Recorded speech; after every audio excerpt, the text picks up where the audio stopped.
अवलोकितेश्वर एक बुद्धिस्ट भिक्षु थे, जो कि हिमालय की गुफा में ध्यान में मग्न थे। जब वह निर्वाण के अत्यंत ही करीब थे, तब उन्होंने अनुभव किया अत्यंत आनंद और खुशी का। पर उसी क्षण उन्होंने कुछ आवाजें सुनी, कुछ विचलित करने वाली आवाजें, जो कि लगता था बहुत ही दूर से आ रही है। तब अवलोकितेश्वर ने महसूस किया ये आवाजें चिल्लाने की, रोने की है, जो कि बहुत दूर से आ रही है। अंत में उसने नीचे देखा। उसने देखा कि जगत के करोड़ों प्राणी कष्ट भोग रहे हैं। कोई डूब रहा था, किसी को जिंदा जलाया जा रहा था, किसी को मारा जा रहा था, किसी का घर लुटा जा रहा था, कोई किसी दुख से परेशान था। यह सब देखकर अवलोकितेश्वर का मन करुणा से भर उठा।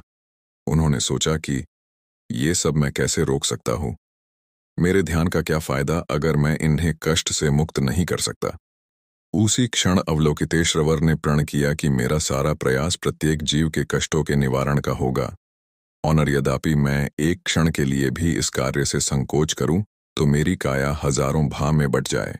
तब अवलोकितेश्वर अत्यंत ही गहन चिंतन और करुणा के साथ ध्यान करते हैं। बहुत लंबे समय के लिए अंत में वे ध्यान से उठे।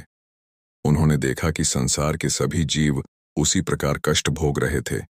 तब उन्होंने सोचा, मेरे ध्यान का क्या फायदा हुआ, मैं किसी को कष्ट से छुटकारा नहीं दे सकता।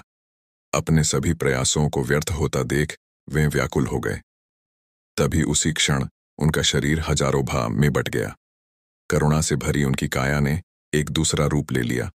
उनका सिर 11 हिस्सों में बट गया, जो सभी दिशा में देख सकता था। उनके हाथ हजारों हाथ में बट गए, जो कि किसी की भी सहायता कर सकते थे, किसी को भी कष्ट से निकाल सकते थे।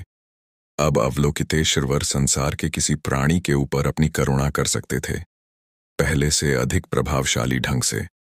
अवलोकितेश्वर स्वरूप बुद्ध धर्म में एक अनंत करुणा के स्वरूप में माना जाता है।